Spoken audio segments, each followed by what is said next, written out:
Dennis, thank you for joining us on the Steadfast Running podcast. I'm glad to be here. I am honored to get this opportunity, Coach. You are now at least the third guest I interview with ties to the great state of Minnesota. Scott Christensen comes to mind first. Great high school coach out there in Stillwater and a super knowledgeable guy. Friend of mine.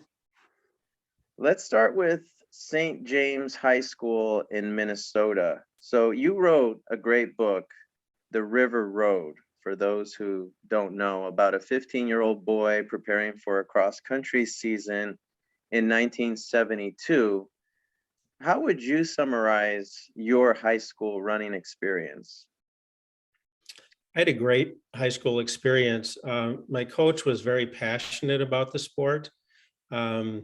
We didn't do anything real fancy, but what he really brought to the team was just passion for the sport. And when the sport was first starting in Minnesota in the 1940s, he started it up then, and took teams from St. James, which is out on the prairie in southwestern Minnesota, to the state meet every year when you didn't have to qualify. Just there weren't that many teams, and anyone could go to the meet.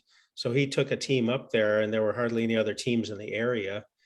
And so I was fortunate to be able to run for somebody who really loved the sport and was able to convey that love of the sport to the team. And so it wasn't really about the workout so much. It was about him just sort of helping us to discover our own ability. And so I spent a lot of time alone out on those roads, long gravel roads. And that was my start. Okay.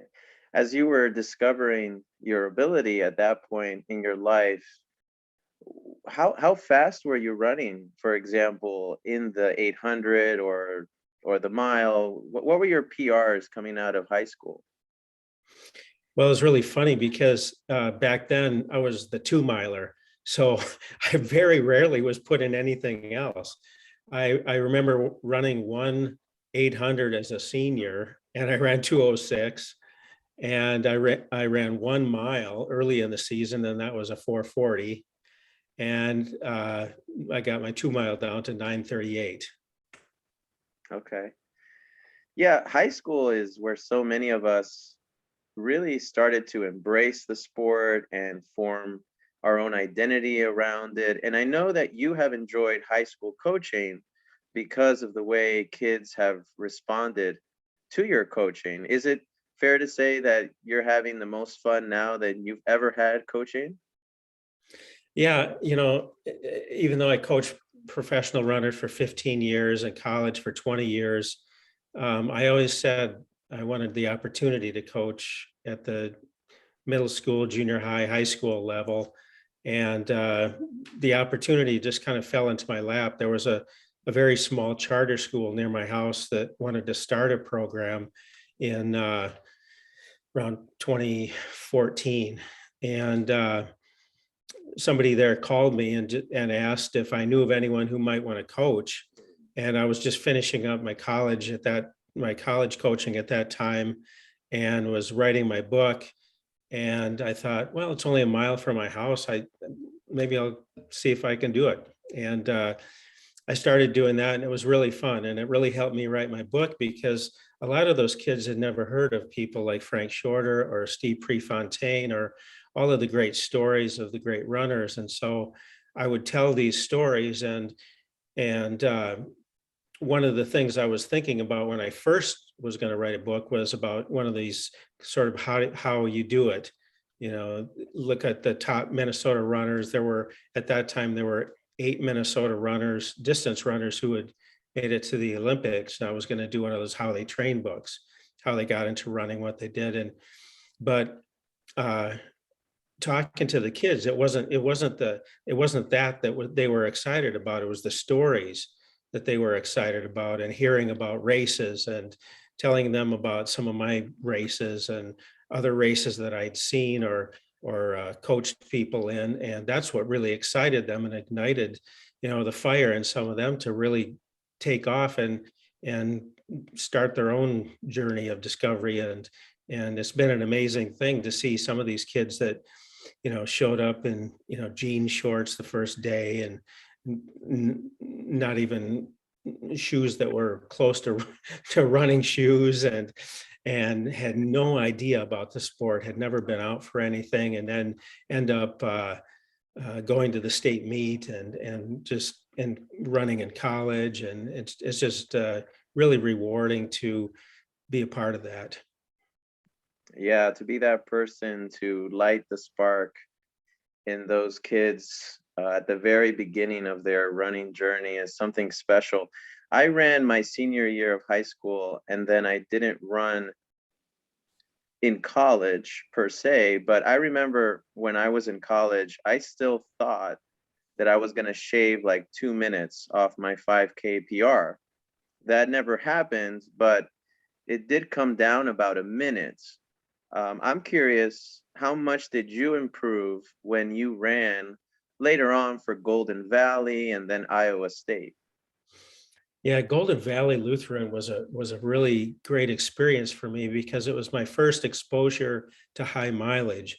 And the coach there, Sev Legrid, he was a real Lydiard follower. And um, we started out with a training camp, 2 weeks in northern Minnesota in the woods, and all the trails were grass, and you could just go for miles and miles and miles. And we ran 3 times a day.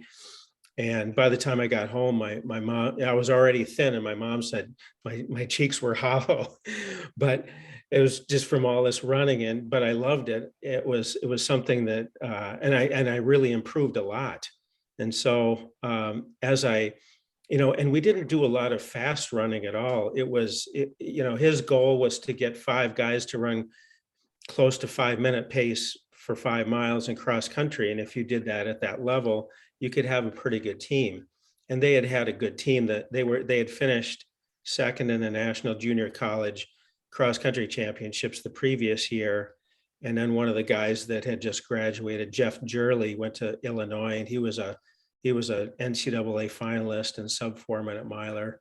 And so they had a good reputation. And that's really what I wanted. I was used to running out in the country by myself, and a lot of the races I ran, like I said, I ran the 2 mile every week. And so many times I was by myself, or I lapped the whole field. And so I wanted to go someplace where there were good guys to really push me. I didn't care if I was not the first runner. I didn't want to be the first runner. So there were some good guys there.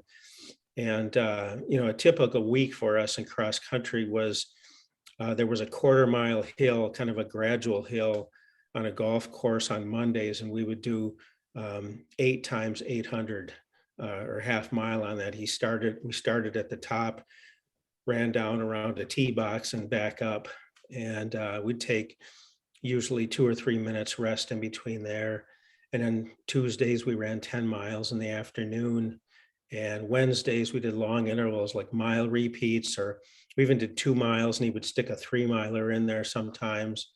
Um, One of the workouts that I got from that, and I used with professionals for a long time, and it was turned out to be a really great workout for the half marathon. And we had some great half marathoners that I coached professionally. Was 3-2-2-1, 3 miles, 2 miles, 2 miles, 1 mile. And that was a stock workout that I used quite often with half marathoners and marathoners. And then Thursday, we did another 10 miles. Friday, we ran 16 times 400, but we only ran them in 75 with 1 minute rest. Again, 5 minute pace. And when we did the 800s Monday, those were at 2:30. We did the miles, or the 2 miles. Our goal was to run as close as we could to 5 minute pace. And then we raced on Saturday. Then Sunday, we did a 17 miler. And then 5 days a week, we ran 5 miles in the morning. So it added up to about 100 miles a week. And I didn't get injured. Some people did, but I didn't. And I really improved a lot. So I ended up getting second in the National Junior College 10K my sophomore year.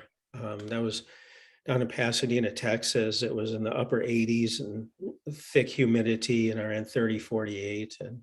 And uh, then I got recruited to go to Iowa State, but it, it, I wouldn't have gotten recruited to go there unless my roommate wasn't good, because my roommate was getting recruited and the coach happened to see me the same day. And he's like, and he said, "Well, what are you doing?" I said, "Well, I don't have any plans right now." And he said, "Hey, come to Iowa State." And I did. And that was kind of the beginning of Bill Bergen's tenure there. And he ended up winning some national titles. And when I was there, we finished second in the Big Eight conference to Colorado. Um, and so that was a good experience as well. Thank you for sharing what your training was like while at Golden Valley Lutheran. It sounds like a lot of threshold work. I Yeah, imagine when you go ahead. oh, Yeah. I was just gonna say, we didn't use that term then. No, nobody used the term threshold then, but he used maximum steady state, the Lydiard term. And I still use that because I think in describing something to kids, when they understand maximum and steady, and instead of threshold or tempo, I never use those so much. So maximum steady state is something they understand it, and they can kind of get to that point, and it controls the workout a little bit better. But yeah, you're right. We did a lot of that, and uh, I think that was what really um, kick-started my running. When you transferred, or not when you transferred, but when you later attended Iowa State, were you exposed to a different training philosophy? Yeah, that was pretty different. It was way more intense because at a Division One, there were state champions from different places, and there was a 4 minute miler, sub 4 minute miler on the team, and some real good runners there from different states. And so I was mostly just just hanging on. I wasn't used to that kind of intensity, and the mileage was lower. The guys didn't like to run as far. Um, and I think that my first season there, when we finished second in the Big Eight, I was kind of going off of uh, still like living off all of the mileage that I had done. Um, and that helped. And then I had kind of I don't know, once that kind of got out of my system a little bit, and I was just doing lower mileage and intensity, I didn't run as well. And so I talked to the coach, and he was fine with me um, racing less and adding more mileage and longer runs, and then I improved again. So, but the interesting thing about Golden Valley and Iowa State is that uh, there were two very successful coaches, but in a different way. They used kind of different philosophies, and I recognized that there were guys at Iowa State that would have done better, I think, at Golden Valley with that program. Maybe it stayed healthy, and maybe higher mileage would have been good for them. And then there were some guys that at Golden Valley that the higher mileage just kind of ran them down a little bit more. And so they might have done a little bit better with the Iowa State system. But what it taught me right there, and it really helped me at coaching, is that there's different ways. And if you could look at a team and take a muscle biopsy of everybody and say, well, each person, you could see each person's percentage of fast twitch and slow twitch, and maybe you could kind of categorize them more as to what type of training might be best for them, but and keep them healthy. But you can't do that. And so I always went in coaching then, but I always looked for what was best for each individual. And on every team I ever coached, I had people that ran more mileage and less intensity, and I had people that um, were pretty low mileage, and I ran pretty high quality work. Absolutely. Yeah, it goes to show the power of individualized training, which is not easy to do in a team setting. So, Well, coach, after college, you continued training at a high level. And those were different times back then. The depth of American distance running on the roads was just so much greater. But to what extent were you able, as a 225 marathoner, to make your presence felt on the local scene? I was a good local runner, and even occasionally on the regional, but never at a national level. But it wasn't for lack of trying. Um, and again, I didn't have a lot of science background, and I don't think that a lot of people really did that were running at that time. You just did what the top runners were doing, and the top runners then were Frank Shorter, Bill Rogers, and then locally Dick Beardsley, and they were all doing 120 to 150 or 60 miles a week, and two interval workouts during the week and long run on the weekend, and that's what we did. Um, I had some real high mileage, and I ran real well during those times, but it was hard to sustain as well. But Yeah. that's, you know, I think in the 1984 Olympic trials marathon, there were 20 some Minnesotans who made the qualifying time, and you couldn't do it with a half marathon then. They just ran the marathon. And so the road races around here, you couldn't go to even a small town and run a road race without somebody showing up and drilling you. So, I mean, but it was fun, you can look at the results from back then, and a lot of the 10Ks were, there's 3 or 4 guys down in the 29s, and then a few guys in the 30s, and then 31s. But it's a lot different now. Yeah, I grew up in Miami, Florida, where there was this one guy who dominated nearly every 5K in town for a period of like 15 years. This was the early 2000s. He was a 213 marathoner from Trinidad and Tobago and an Olympian. And I totally idolized this guy. And I don't think I ever beat him to the first mile mark of a 5K. Did you have someone, or do you have someone now from this pantheon of Minnesota distance running legends that you esteem or relate to the most? There's really a lot of guys that ran during that time and then went into coaching, and are fantastic coaches, down at University of Wisconsin Platteville. Tom Anzac, he finished I think 5th at New York one year, uh, and ran all kinds of races around here. And UW Platteville, he's coached many All-Americans down there. And if he was coaching at the pro level, he'd be coaching Olympians. I mean, he's a fantastic coach. And just a lot of other guys like that around, and their colleagues, and they're just fun guys because they know all of the history and they know all of the training. And another one, Joe Hansen, in Wisconsin, he's a fantastic coach. He's won some state championships in Wisconsin, and we used to battle back and forth. He went to UW La Crosse, and they've had a great program for many years. And I kind of started out running in college against Dick Beardsley. He was at the junior college circuit in Minnesota was pretty good at that time. Since then, most of the junior colleges have dropped athletics, or most of their athletics. But at that time, there were 7 or 8 junior colleges that had some pretty good programs. And Dick was at the University of Minnesota, Waseca, which is an agricultural campus, 2 years. And so we ran against him. And during junior college, we always thought, gee, Dick's a nice guy. Too bad he's not a better runner, because I lapped him at least twice in the 10K. I know that, and beat him.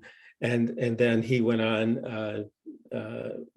After that, I went to Iowa State. He went to South Dakota State for a year, and then we got back together in Minneapolis on the roads, and he was out of reach. I never got close to him again. It was a couple of years later, and then he just took off after that. So You've lived and trained and coached in Minnesota for most of your life, I guess. If you Mhm. had the opportunity to train anywhere in the US, would you opt to stay in Minnesota? I'm sure Minnesota has its pros and cons. I think that I'd really like to try altitude more. It seems like a lot of the top runners now are working at altitude for pretty extended periods of time. It's been interesting though that when I first started coaching the professionals, um, we often did very well against altitude trained athletes.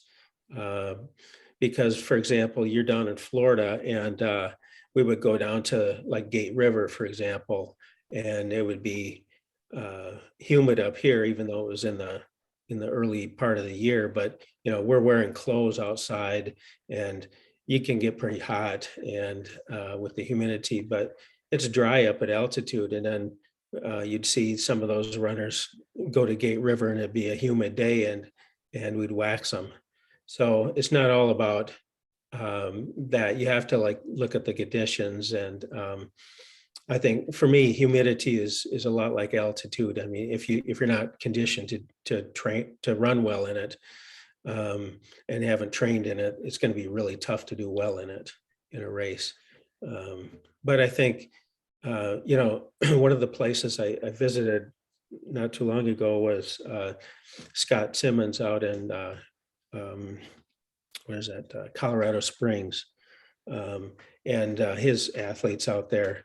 And that is a fantastic place because it's at altitude, but you have Pikes Peak there, so a lot of the storms kind of go around it. You'll get like up in Boulder or Denver, you'll get snow, or south of there you'll get snow, but for some reason they don't get as much snow in Colorado Springs. It just kind of goes around Pikes Peak, and so uh, we were out there in January, and people were running in shorts, and there was uh, no snow on the soft paths that they were training on. They have a real nice soft path that goes through the town, and that was really fantastic training there. I've been up at Flagstaff as well, and I don't well, actually, I've lived in Minnesota my whole life, but the worst snowstorm I was ever in was up by Flagstaff. Yeah, and going back to your training post college, but specifically when you were self-coached, what was a typical week of training like, when you were running marathons? Um, I went a lot by how I felt, and I was doing a lot of mileage, but I wasn't doing a lot of intervals. Um, but I would do things like, and this really helped me, I think, in coaching as well, because I tried a lot of things on myself, and I learned that they either worked or didn't work, or they worked better a certain way, or with certain rest, or certain workouts before them, or progressions, or things like that. Um, so generally, when I was running my best, I was running probably about 120 miles a week, and um, I would do. Uh, I would pick usually either Monday or Tuesday and do a hard workout. It depended on how I felt after the long run on the weekend. And if I felt good enough to go Monday, I would go Monday. If I got up on Monday and I didn't feel like I could be successful at it, I would wait till Tuesday. So then depending on that, then I would do a workout, usually either Wednesday or Thursday. I would take, a day in between. And early in the week, I generally did longer intervals from 800 to a mile. And then later in the week, I would do shorter ones like 200 to 400. And generally, I would do, if I did 800s or miles, I took a couple minutes rest. Um, Sometimes I would just take a minute rest. When I was in real good shape, I could get down to doing like 4 times a mile in the 440s with 1 minute rest. Um, And then if I did 200s or 400s, usually I didn't go by time, I just went by a distance. So if I did mile repeats or 800s, I jogged a quarter in between. If I did 200s or 400s, I jogged 200. And then my long runs were generally 20 to 24 miles. And I just ran those how I felt. Yeah, I was Some, going to ask you about the long run in terms of volume and intensity. Your training sounds a lot like a Frank Shorter week where he does his long run. He's got his short intervals and his long intervals, and everything in between is for recovery. Am I getting that right? yeah. Although I didn't recover as good as Frank or Dick or Bill, but I was doing the same stuff. You know, I was I was talking to Dick one time, and his marathon career had taken off, and I said, well, what are you doing? What are you doing for mileage before these things? And I mean, he was running these marathons fairly frequently, and running 100-mile plus weeks in between. And then he said, well, then the week of a marathon, I'll run 70. So I thought, okay, well, this is what these guys are doing. I'll try that. I did that. I ran 70, and I got to a marathon, and I was shot by halfway. I couldn't run like several 100-mile plus weeks, then a 70, and that wasn't enough recovery for me. But otherwise, I did emulate those guys quite a bit, and why wouldn't you? Frank won the gold. So, and the other thing was that we raced a lot. Uh, there was sections of summers where I raced almost every weekend, either a 5K or a 10K or a 15K or 5 miles. There was all kinds of races that you could choose from, and a lot of times we raced on Saturday, and then we'd get together for a Sunday run, and that'd be 22 miles, something like that. I'd like to piggyback on those comments, Coach, regarding the frequency of racing and whether or not later on in your career you figured out, or maybe not figured out, but got closer to understanding how to properly structure a taper leading into a big race. Is that something that you got better at? And how to reduce volume getting closer to the race, or by how much to reduce it? And then second part of my question is, if you are going to be racing frequently because you're the type of runner that benefits from that stimulus, let's say not a marathon every week, but if you want to do shorter races, I don't know, every 2 weeks, every 3 weeks, do you think there's a benefit to that? I do. And I when you first start coaching, a lot of coaches kind of look at their own career and they think, oh, these are the things that worked, and so this is what we'll do. And you start doing that, and then you start seeing, well, people are different. They don't have the same mileage, they don't have the same ability, or there's these differences. And so I would try to find the thing that worked best for most people when I was doing a team. And but I also found that your body doesn't really know the difference between doing 8 quarters or running 3K. I mean, it's that physically it's about the same. So if you can run a 3K, and if you want a real quality thing, a 3K race is probably going to be, when you're in there with other people competing, a better quality workout for you.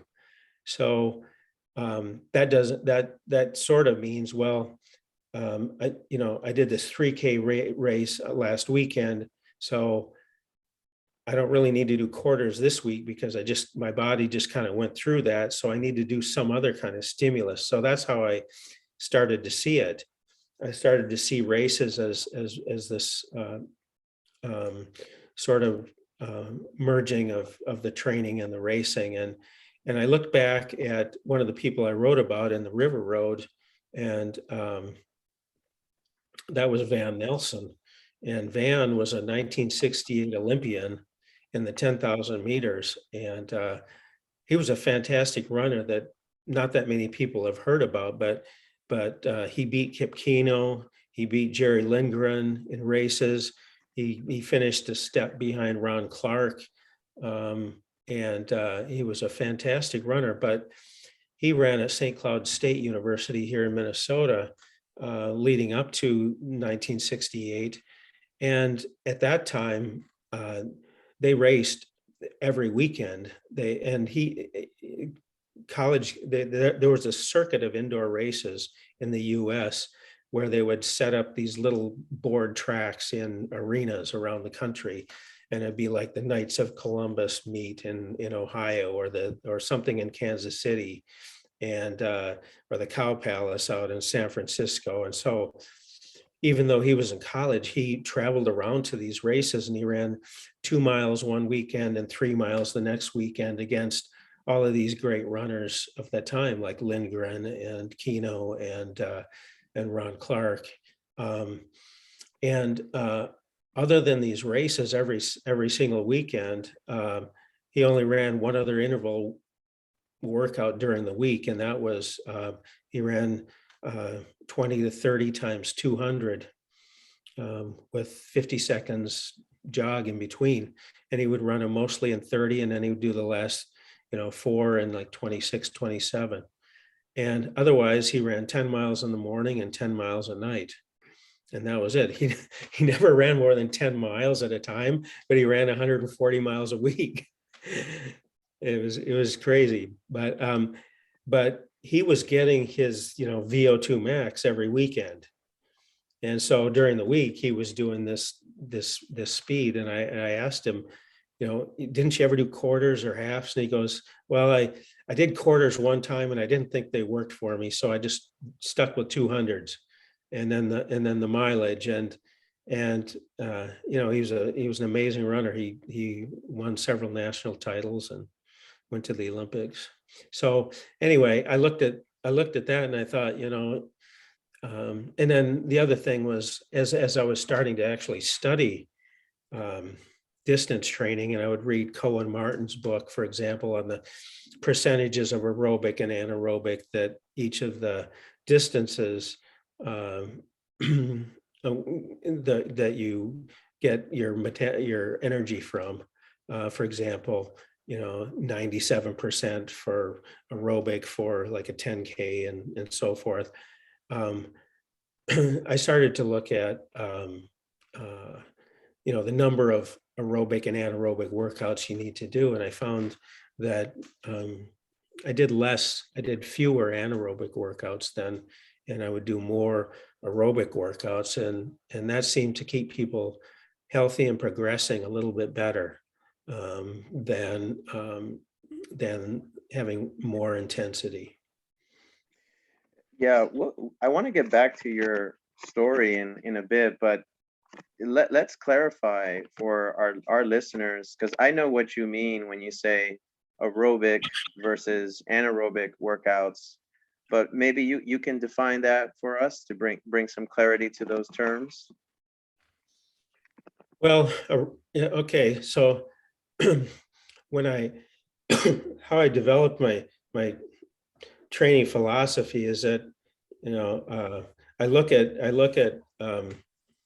the range of aerobic running, and when I first started running, there was just aerobic and there was anaerobic, and basically aerobic was with oxygen, you're running at a pace where you're taking in enough oxygen to meet the demands of your exercise, and then anaerobic was you're running harder so that you're not getting enough oxygen to meet the demands, so that your body has to find other sources of energy. And it can do that, it's just less efficient, and so you can't keep it up as long. And so I kind of developed a philosophy then later on where I kind of looked at people like Lydiard, and then I looked at what Marius Bakken was doing over in Norway, and some of the work that they had been doing with heart rate and with lactate testing. And so I determined that you don't really get a benefit as it applies to becoming a better distance runner until your heart rate gets up to about 120 beats per minute. I mean, we're aerobic right now because we're taking in enough oxygen. We're just sitting here, we're aerobic, but we're not getting a benefit to improve our distance running. And that doesn't begin until 120 beats per minute. So that's the beginning of the aerobic training phase. And then the end of the pure aerobic training phase is the lactate threshold, the threshold between aerobic and anaerobic running. You still get some aerobic benefit beyond that, but just pure aerobic, that threshold.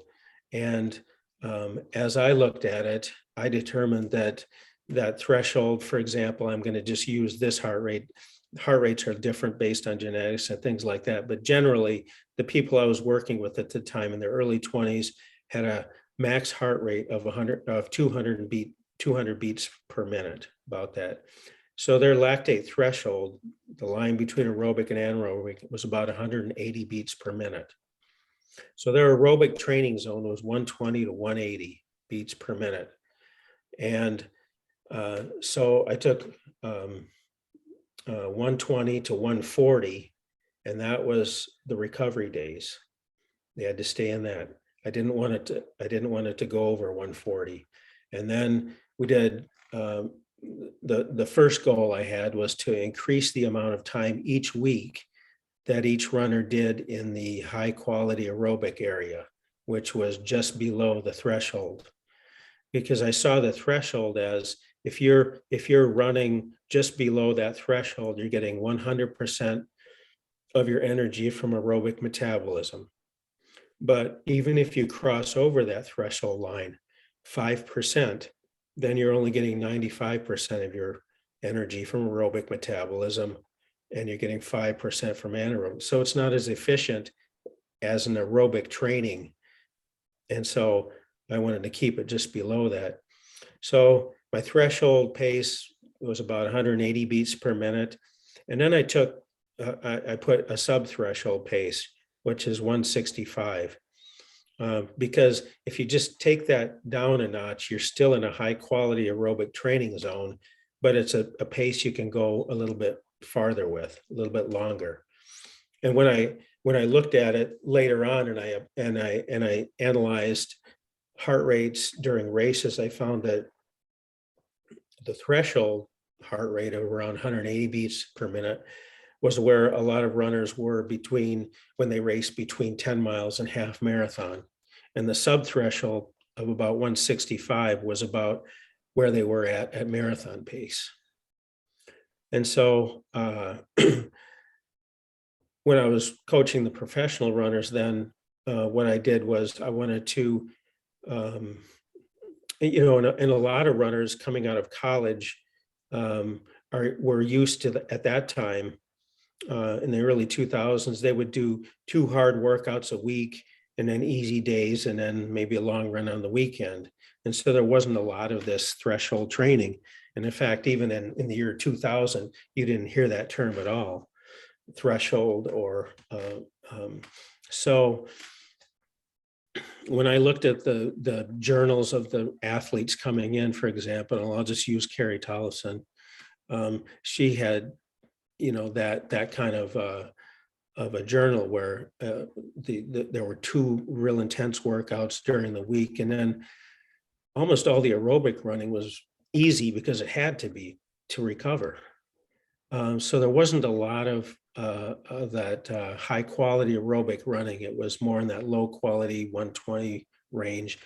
And so I felt like I could get more bang for the buck if I took out some of the intensity and tried to increase the amount of time she spent in that zone. So what I did was on Mondays, we worked up to this, but gradually we worked up to doing 8 times 1,200 meters at threshold pace with 1 minute recovery. and this was done on the grass.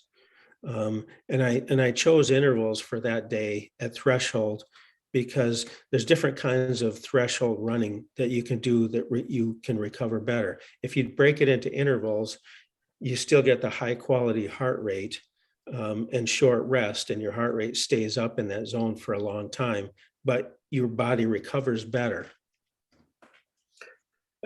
For example, if I would have done like an 8 or 10 miles or the same amount of distance in a straight run on Monday, it would have been hard to recover for Tuesday. So what I wanted to do was the amount of time. So we did the 8 times 1200 with 1 minute rest at 180 on Monday, came back on Tuesday with a longer 10 to 12 mile run at sub-threshold pace. Just by taking that down a notch, we were able to come back the next day. We recovered from the intervals, and yeah, they were tired, but they were able to do it. And so we had the back-to-back days, I felt like was compounding the training effect. And we're spending a lot of time in that zone. And then Wednesday was a pure recovery day, and they needed to stay down in that 120 to 140 range. Thursday, we wanted some muscle stimulation, short hill sprints, and these were done by, Sebastian Coe way back in the 70s. And so I had seen what he had done, just 100 meters. And if you do it more than 100 meters, you start to slow down and it turns into something else. So what I wanted to do is I wanted to keep it short and intense so it could generate power, recruit more muscle fibers, and stimulate the neuromuscular system on Thursday. And Friday was a pure recovery day. Saturday was a long run, and we wanted that, as much of that in the sub-threshold range as we could. So when we looked at the week, we had 3 days of high quality aerobic running, Monday, Tuesday, Saturday. We had 3 recovery days, Wednesday, Friday, Sunday, and then 1 neuromuscular day.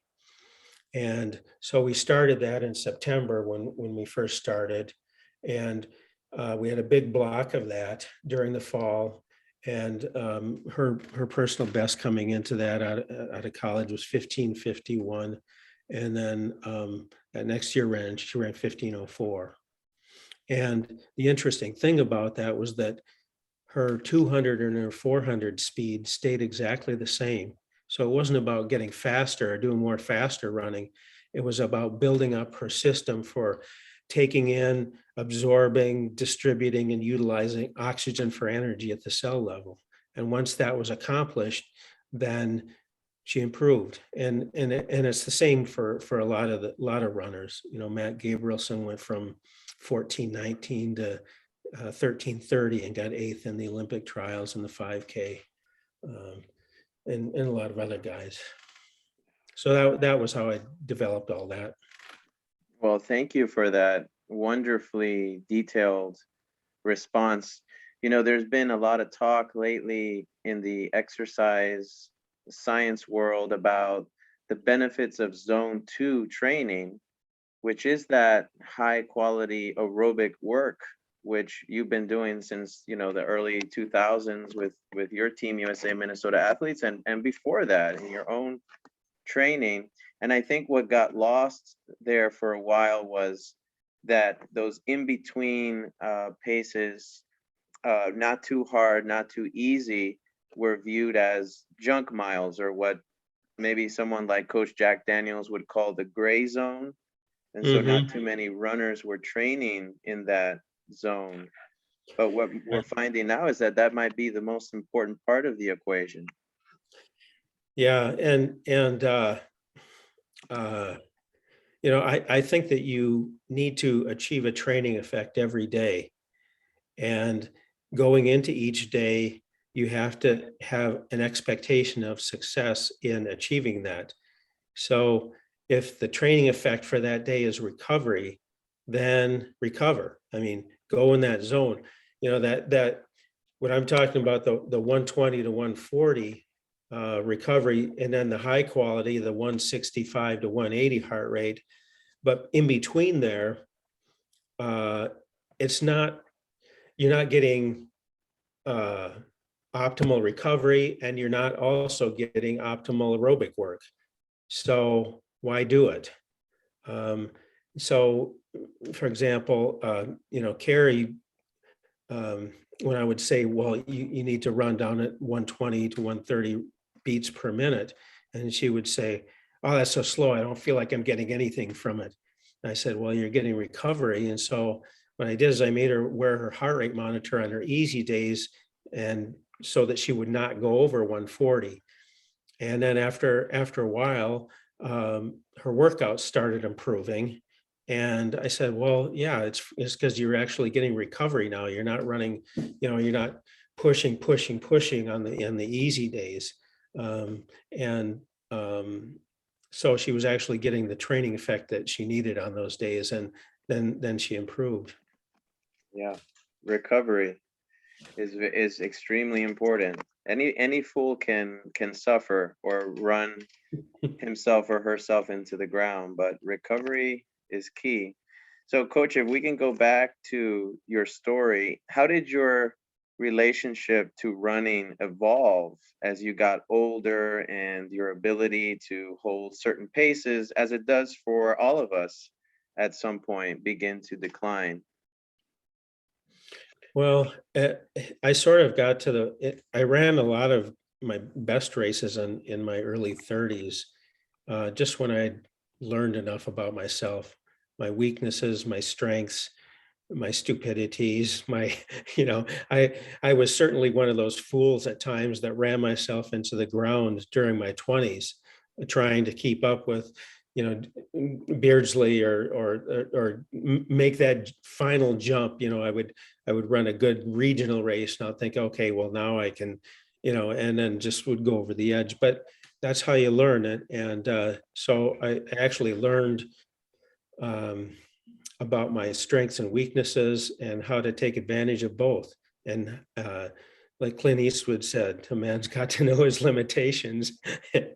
And once you know your limitations, then you can kind of start to um, take advantage of your strengths more and become a better runner. So really, I think the biggest thing that helped me improve in my 30s was the mental approach, because I never believed before that, and no one ever talked about it, about the mental approach. And I just thought it's physical, and you either have guts or you don't.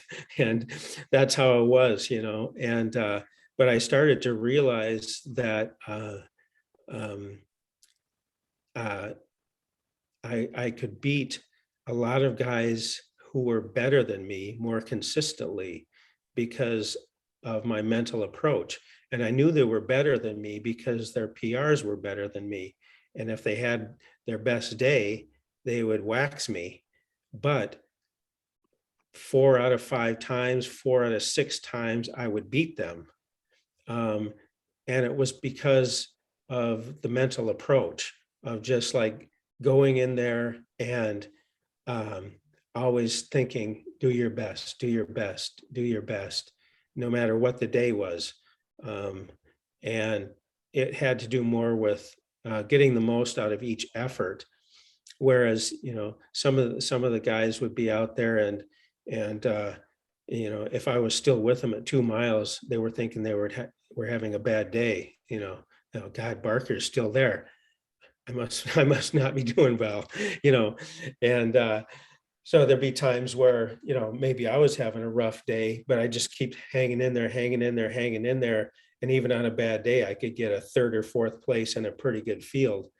And so I started to look at the mental approach, and then I wrote up some things for high school runners. And it's amazing to me. I wrote an article about mental training, and I still see kids at high school track meets that have it folded up in their spike bag. I wrote this in the 90s, way back. I was the editor of Minnesota Running and Track magazine, which was for a USATF Minnesota and the Minnesota Distance Running Association. I was the editor of that for 5 years. So every once in a while, I would think about an article that I thought might be good, and I would write it up. And I did hills and some other things, but the one that just keeps coming back and I keep seeing, and a parent will come up to me and they'll say, "Oh, my kid has that on their bulletin board or something," and I'm like, "Really?" But it's an amazing thing, and it seems to help. But they were just things that I thought of that helped me in my 30s and made me more consistently run at a higher level. Did you continue to compete as a masters runner in your 40s and 50s? No, I didn't. I ran 15:19 when I was 39 in a 5K, and then 15:20 something when I was 40. And then one day I just thought, I don't think I can go any faster. and and I thought, and I don't really want to run 16. So I'm just gonna run easy from now on. And I was also getting into coaching then because I hadn't coached, I'm not a, I kind of backed into coaching, I didn't pay my dues like a lot of high school and college coaches where they were assistants for many years and then they moved up to the top job or whatever. I got out of college and I had a suit and tie job, and I was just doing my running and had a mortgage and a family and all of that. And I just sort of fell into coaching later on. Um, but and then just kind of took things that I had developed in my own running and started applying them and testing them out. And when I was sort of testing them out at college, um, then I found out a lot of things that helped me as a pro, and then those things have helped me in high school as well. When you go for a run these days, whether it's every day or once a week, do you do it for the stress relief, or do you just enjoy being on your feet, feeling the wind going through your hair? I mean, what's the motivation now to go out for a run if you ever do? I had a really hard time running for health or enjoyment after competing because I started running on a team in junior high and it was competition. And when I stopped competing, and it took a couple of years for me to realize what I really enjoyed about running was standing at that starting line with my heart rate elevated and looking out on my arena and banging against, my friends and then telling the stories and all of that. Um, but I, I had my time and I didn't want to keep doing it either. Um, but I had a hard time just running for health and enjoyment. And gradually I had to come to that. And I go out every day now. Most days, I said, probably 5 or 6 days a week. And I just run easy, 3 to 5 miles. I generally don't like to breathe hard because if I start breathing hard, that there's a chance I'll pull something. And but every once in a while I'll come to a hill and I'll do like 3 or 4 intervals up it and just for the heck of it. But um it's just good to get out. That's all. And um so I finally came to peace with just running for health.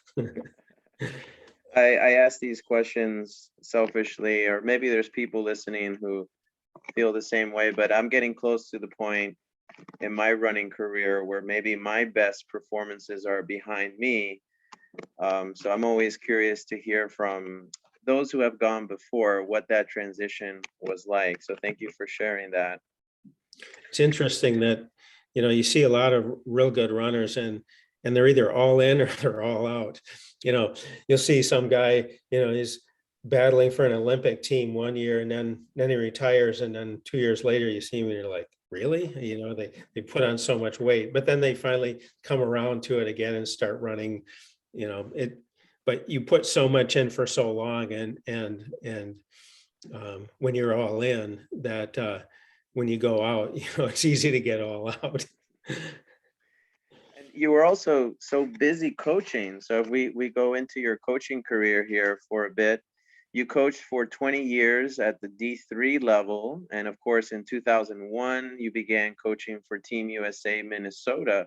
How did you make that jump from journeyman runner to college coach to training men and women who are competing overseas? Well, like I said, I backed into coaching. The college that I coached at was advertising for a coach, and I didn't apply for it. I wasn't looking for a coaching job, and a friend of mine worked at the college, and he called me one day and he said, you know, we can't get anyone to take this job. It's part time. It doesn't pay very much. They had dropped the program for a while. The team wasn't any good, um, and I worked not too far from there. And he said, if you could keep your other job and then come over and coach, would you want to help out? And I said, well, I'll give it a shot. So for the first 3 years that I coached there, and this is a college team, uh, I got off work. I started going in a half hour early at 7:30, my other job. Then I would get off at 4 and go over and coach the team. And gradually, you know, I did some recruiting, got the numbers up, and then they offered me a full-time job. And I took a pay cut and I went over there because I was having fun. And but the other thing was, you know, I had kids, and there was a great tuition exchange program, not just with that college, but other colleges. So that ended up being a good deal financially.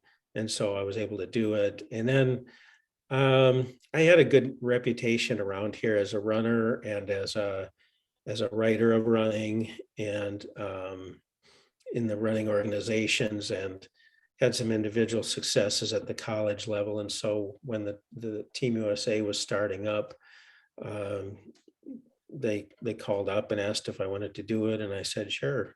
You know, I felt like at that time I had kind of used the college to hone my coaching philosophy, and I had experimented with a lot. And the great thing about that coaching job was that the kids coming in weren't coming in to the college for running.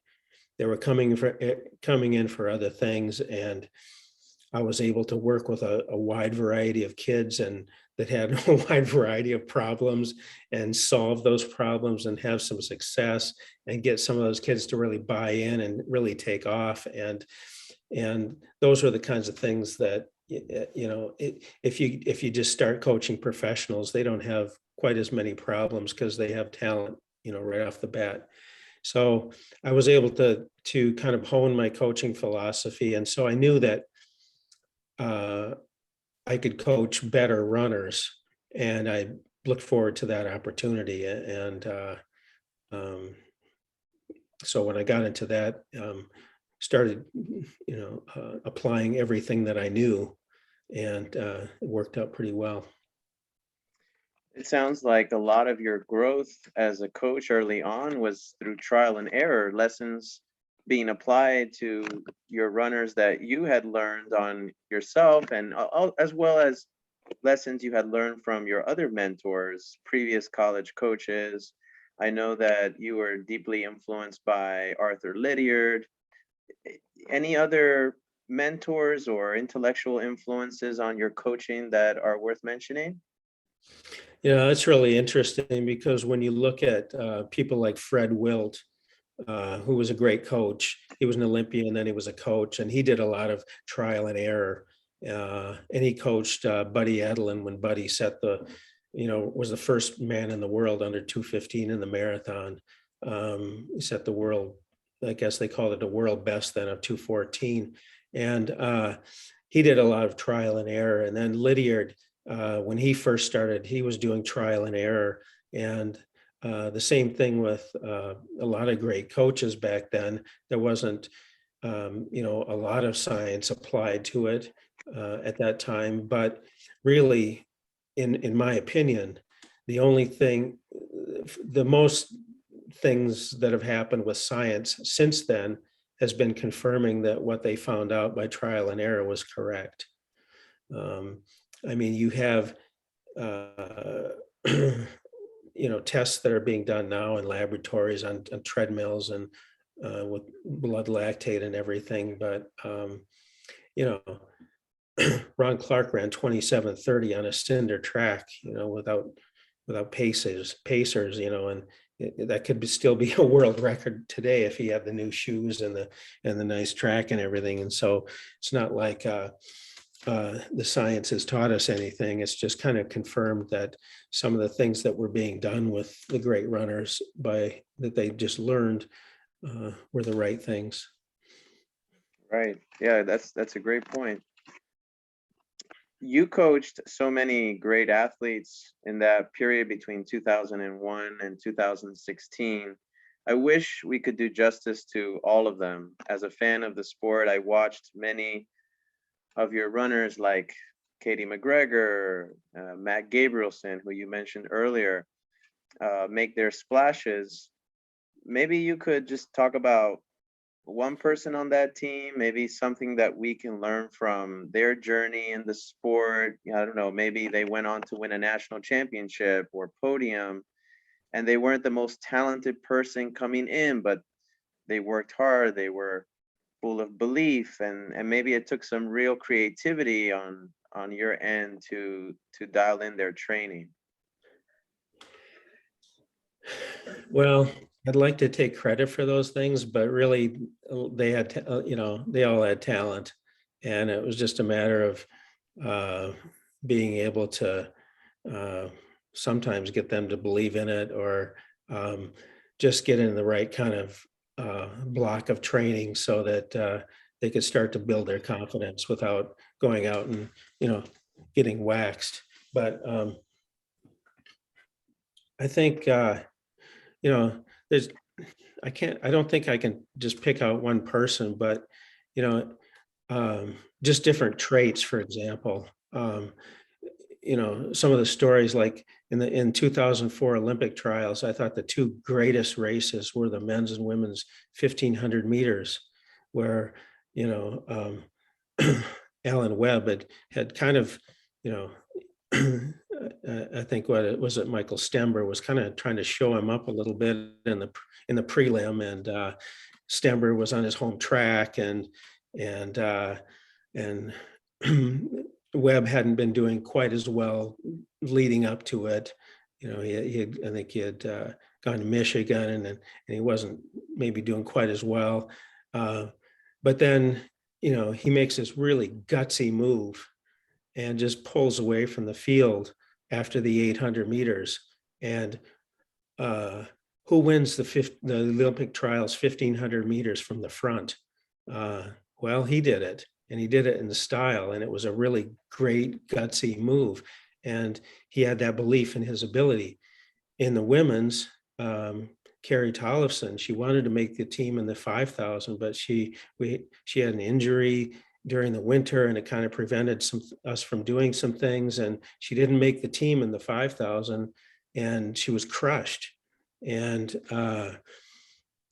so we were talking after the race, and we were all just despondent. And after an hour, she said, "Okay, that's over. Now I've got the 15. I'm going to make the team in the 15." So it was a couple of days later, and that was an amazing thing. And so I said, well, it was a really hot day. It was way over 100 down on the track, and I said, I think it's best maybe if you just sit back and make one big move when you feel like it late in the race. And she said, "No, if I'm going to make this team, I want to make sure every step is a good one, and put everything I have in. I don't want to get to the end and think I should have done different." So she went to the lead right off the bat, led the entire race, had an incredible stretch run, and won it, made the team. So both of those races, both 1500s, were from the front. And her ability to just put that 5K behind her and say, I'm going to do this in the 15, I'm going to do it my way. And that was an amazing thing. And those two races just show what that was all about, just heart, both of those races. Yes, yes, great blast from the past there, Coach. Might I ask about Carrie Tollefson? When you said she got injured that winter prior to the trials, how serious was that injury, and how did you bring her back from that? Because as coaches, we deal with that all the time, right? How do we reintroduce faster paces? And when someone is falling behind schedule? How do you get that athlete back on track? A lot of times injuries are like, you can't run fast, or you're limited in your the speed that you can do. But with hers, what it was in the 5K, it was a psoas injury. And so what seemed to happen was, when she would run the 5K, she could run the pace, but when it came to the kick, she just couldn't lift that leg. She didn't have the same kick.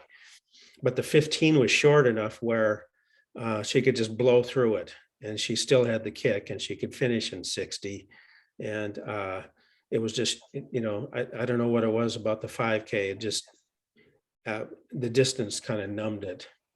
So mostly it was just, going from day to day, and talking and communicating about, how does it feel today? Well, okay, let's take another day rest. And so we were just, you know, when I coach, I only write like a week at a time, because I know I'm going to have to change things. And like I said, you want to get a training effect every day. And if you're going into a day and you have a workout planned, and you don't have an expectation of success in that workout for whatever reason, then put it off. Wait till you are going to. So then we would say, okay, today the training effect we're going to get is recovery, more rest. And then tomorrow we'll come back, and almost always you come back and and have a great workout, because and then you look back on those 2 days and you achieve something valuable each day, instead of trying to plow through. Yeah, I totally agree. And I love Carrie's story. I love talking about elite sport. But on the flip side, I work with recreational runners every day. That's my world. And so do you think, and I know you have too, you coach through your website, you coach adult runners as well. Do you think there's a way that we can bring better coaching to the everyday runner who, might just want to move up on the local pecking order? Yeah, I do. And uh, I go back to the mental training ideas that I wrote about. And for example, there's a lot of women that started running in their 40s, or 30s. They didn't run in high school. Uh, and so they haven't experienced all of the things, that the benefits that you have from being on a team and having a coach, and learning all of those things about how to deal with disappointment, and bounce back. And so I utilize those things a lot, actually. And it's very valuable to them to learn, those things that athletes know, that um, and it enhances their whole life. It just helps them um, think through things, and know that uh, they can get through things and do well. And so that's been a big thing. Right. Yeah. And as far as coaching education goes, I like to ask this question to all our guests. If you were going to start your own coaching course, or you were designing the curriculum for USA Track and Field, just generally speaking, what do you think is important for us coaches to learn to do well? So, for example, if you're having that conversation with a beginner and teaching them how to be um, mentally strong when the moment comes, that could be one example. How do we get that mental training aspect of good coaching? Mhm. Um, I think the hardest, or the most valuable thing, would be to keep it simple.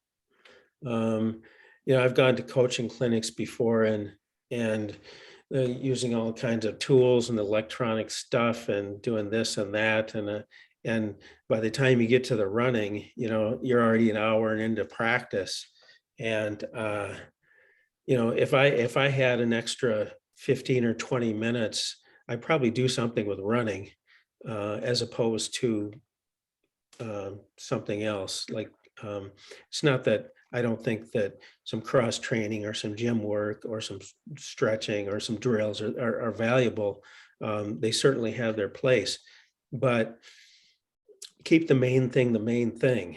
And if I'm trying to develop somebody's aerobic capacity and I have 20 minutes, I'm probably going to utilize that to do that, as opposed to some other things. And then um, once you once you can see some progress in the main thing, then I think you start to add little things here and there that you think can help.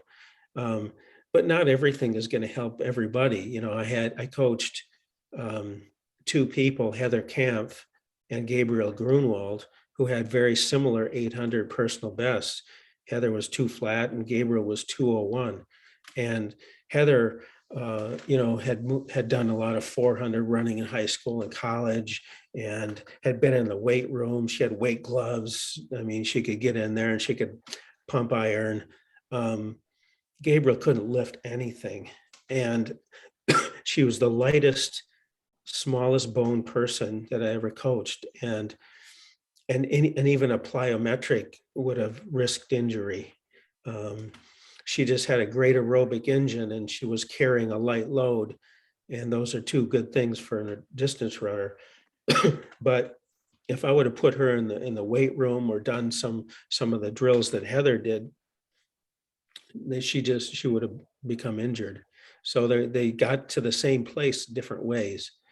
And so I look at the athletes, and when you have a team of people, whether it's recreational runners or college runners or high school runners, you have to look at those things. And if you keep them, they, they all have certain things that they need to do. And then beyond that, they have different little things that they need to do, but not all the same always. Yeah. Okay. So then what would be some of the commonalities between a program that you would write for someone like Antonio Vega, one of your top half marathon runners from 15 years ago, and then someone that's maybe 40 years old with kids and is in 1 hour, 20-minute shape for a half marathon? And since you mentioned strength training, coach, I'm curious to know how you would incorporate that if you deem that that person wouldn't get injured, of course, doing that type of strength training, how you would incorporate that as well. Well, that's funny because, sometimes high school kids ask, how can I, why am I not running faster? And I just say, it's because you're weak. And, and it's not meant as as an insult. It's the truth. And I say, but if you get stronger, you can improve. And here's how you do. These are the things, and it's not always lifting weights. It's, if you, during the summer, once a week, do some hill springs, and then I'll have different things like that. And with the masters runners, for example, if they've never done intervals, they've never been on a team, they've never done, I'll kind of introduce those things, because sometimes they kind of take off, and they're like, and that if they would have been a runner in high school or college, they would have been really good because they are able to do these things. I coached Doug Baldwin, and he won the 50 to 55 age group at Boston last year. And then this winter, he got a hamstring injury on the ice, but he still got fifth at Boston this year, with limited training. But I started him he'd never done intervals. And so we just started with some hills, and I would say, don't run them all out, just ease into it and then jog down easy. And then we just started easing into it. And pretty soon they're like, yeah, I really like these. I like how I feel afterwards. And that's really one of the things you can tell as far as improvement, and is that if they think, gosh, this is really helping me, I feel good. And a lot of times that's all you can really tell from somebody that you're coaching as a master's is, my legs feel stronger. I'm not getting the hamstring, soreness that I was getting, things like that. Yeah, and you and I know too that when you're coaching, whether it's high school or adult runners, you want to stress the importance of multi-pace training. How do you explain that to someone who doesn't understand that not everything has to be either really hard or really easy? So if you have to deconstruct for them what these training zones are, like threshold or VO2 max, do you have a system where you would have zone one, zone two, zone three? What kind of terminology do you use when it comes to training zones? I don't use the word zone at all. I just go by heart rate. And the thing about heart rate is, yeah, it has its faults. On the other hand, if you use it consistently, you see patterns. So like, yeah, when it's a humid day or a hot day, it can get thrown off or different things like that. But if you use it over time, you see patterns and you can individualize those patterns. And so a lot of times what I'll do if somebody doesn't have a heart rate monitor, for example, I'll tell them, okay, find your pulse up in your neck. And I say, do you have it? I say, okay, I'm going to take a 6-second pulse check. When I say go, count how many rate, and then we get to 6 and I say, okay, add a 0. So if it was 18, then your heart rate is 180 beats per minute. If it was 12, then it was 120 beats per minute. And I say, okay, then we'll go to a track. And I've done this with masters runners who never ran in high school.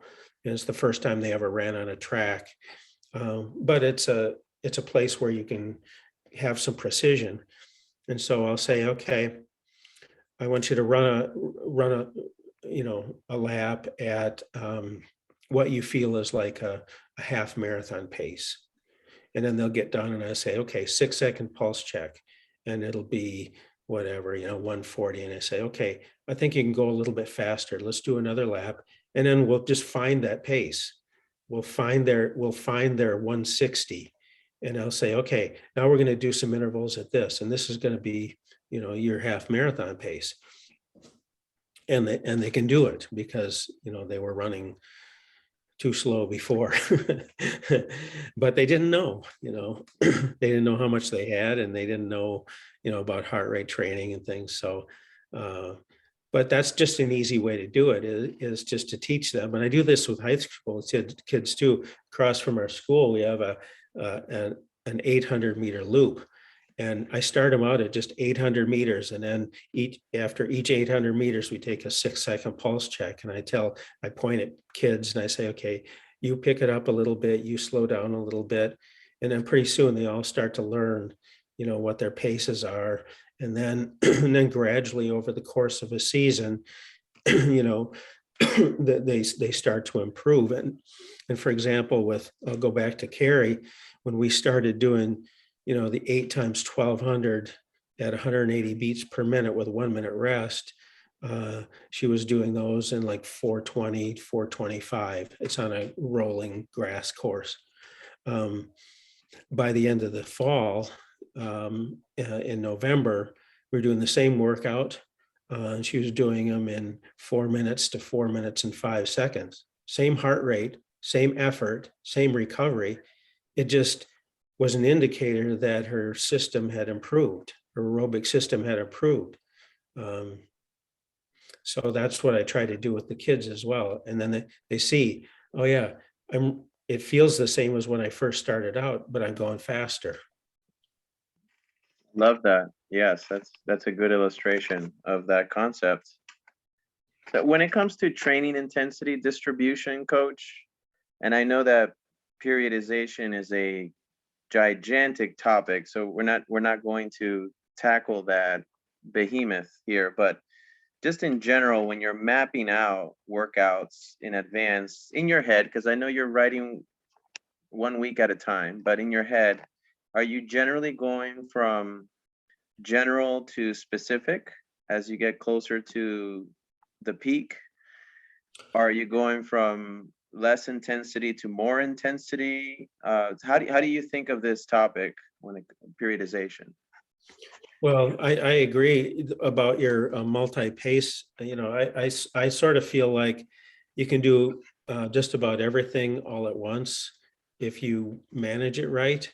And that's why, you know, I would say, you know, when I was doing the workouts, I would have high quality aerobic, but I also had that right away in the fall, that 1 week of neuromuscular stimulation, because I felt like we could do that as well. So I think what I what I try to do is to have, and it's more difficult with high school because you have these long off seasons and they're doing other things like the school play or whatever. Um, but I think that uh, you want to utilize all of your tools all year long. You just change the percentages.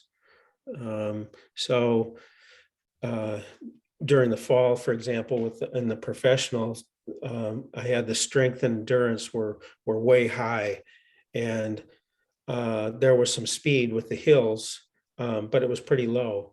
And then as we got closer to the racing system, some of that endurance and strength came down, and we started adding some race pace, and that speed came up a little bit.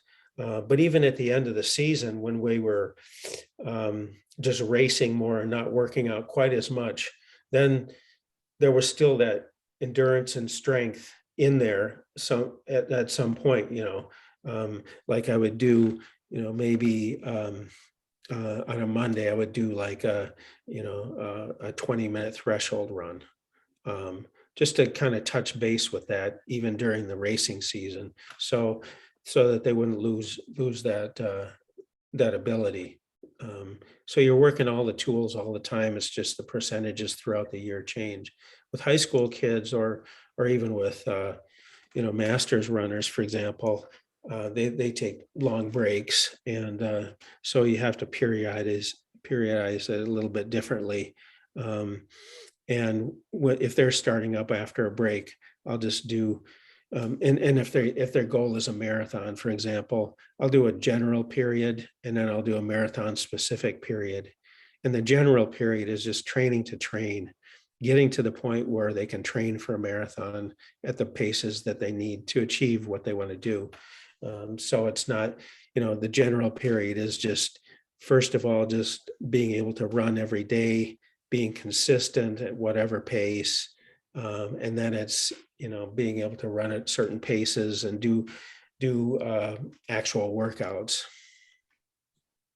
The marathon can be tricky, especially for beginners who are shooting for 4 hours, 5 hours, 6 hours. When you're prescribing long runs for this type of runner, do you like going over 2.5, 3 hours? Or, what might the longest run be in a marathon cycle? Are you thinking in terms of minutes or mileage in those cases?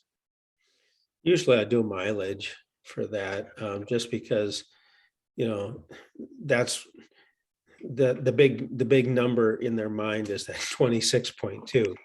And it's a psychological thing to be able to say, hey, I did 22, I did 20, I did, you know. So I'll generally go with mileage. But just kind of depends on who it is and if they're getting injured. And I've done a lot of work with first time marathoners, and that program is basically 2 runs a week and then recovery in between. And I work the weekend long run gradually up, and then a midweek run like Wednesday, I'll work that up to like, I'll start that at their goal marathon pace. And at first it might be 2 miles. And then gradually it's like 3, 4. And I hope to get up to like half marathon at their marathon pace before they run the marathon. And then their long run hopefully is over 20 miles as well. And for first time marathoners, that program has worked out really well to keep them healthy, with that amount of recovery in between. And then they do some easy runs or biking or whatever in between there. Yeah. And Coach, I promise I am getting to the end of my questions here, but you're just giving us so much good information, and I appreciate your time. But when it comes to the shorter races, like the mile or the 5K, and you're not racing tactically against others, you're racing against the clock. Do you favor a progressive increase in tempo or as even a splitting as possible? I would go with even. It's so hard, like for an 800 or a runner or a miler to go out and run fast by themselves. You know, when they really run fast, they're just in a race where they're hanging on for dear life, and they're not thinking about the splits. They're just thinking about hanging on, and they get pulled along, and they're amazed at the end.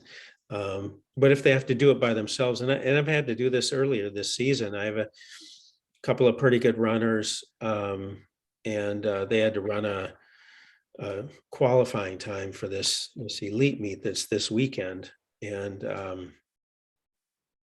the weather's just been horrendous. Just every day we've had meets canceled, and then when we do have them, the wind chill's been in the 30s and it's been windy. And they ran, so the guy had to go out and run 9:30. He ran 9:30, on a day when the wind was 20 miles an hour and the wind chill was 38. Um, and I just said, you just have to run as even as possible. Not get out there, because I felt like if you went out, faster, then, the second mile could get ugly. And he was able to do that. And I had a couple of guys qualify for the meet. That's great. Yeah, and that's the opposite of what people who run the Boston Marathon learn, which is you can't go out too hard. You can't try to, I mean, even splitting that course might not be, well, I guess I shouldn't say that because Scott Fauble ran perfectly even splits in that race, but he was still holding back at the beginning. Mm-hmm. Well, my last two questions, Coach. One, what's a good workout for people to try at home, and not an elite workout, but maybe one of your favorite workouts that can be scaled down to the everyday runner, and we can pose that as a physical challenge to our listeners. And two, what is something that you used to prescribe in training, but that you've since replaced or tweaked or come up with some alternative after experiences you've had? Well, I would say the workout that really works well for like the marathon, the half marathon, 10K, even 5K is the one I described, where it's 3 miles, 2 miles, 2 miles, 1 mile. And you can adjust that. I've given it by time, 15, 10, 10, 5 by minutes. And anybody can do that, 15, 10, 10, 5 with 5 minutes easy jogging in between. Or you can build up to that and do, like 10, 5, 5, 5, and then 10, 10, 5, 5, and then 15, 10, 10, 5. But when you get those longer intervals in there, that's when you really can start to feel your conditioning. A workout that, it was really funny when I started coaching the professionals. Everybody in college does mile repeats, and they're psychotic about them. And so that's why I did 1200s, because nobody had ever done 1200s before. They would come and they would, I remember, the first time they did them, they're not calculating in their head, the times and all of that. They didn't even know what, really so much 1200 times. I just didn't want them to be doing mile repeats and comparing them with some other workout and saying, oh, well, I used to do these in this time, and but nobody had done 12. So instead of doing, 6 times a mile, I did 8 times 1200, and it's the same distance, and who cares? You get the training effect and you don't get the psychology with it. And coach, for the 3-2-2-1 workout, what's the intensity? What are we shooting for, marathon pace, or what specific Well, it intensity? depends on what you're training for. Again, when Antonio and Patrick Smythe won 2 in the U.S. half marathon championships, they often did that at threshold and only took a minute in between, even for those long intervals. So they would do 15 minutes threshold, 1 minute recovery, 10 minutes, 1 minute, 10, you know.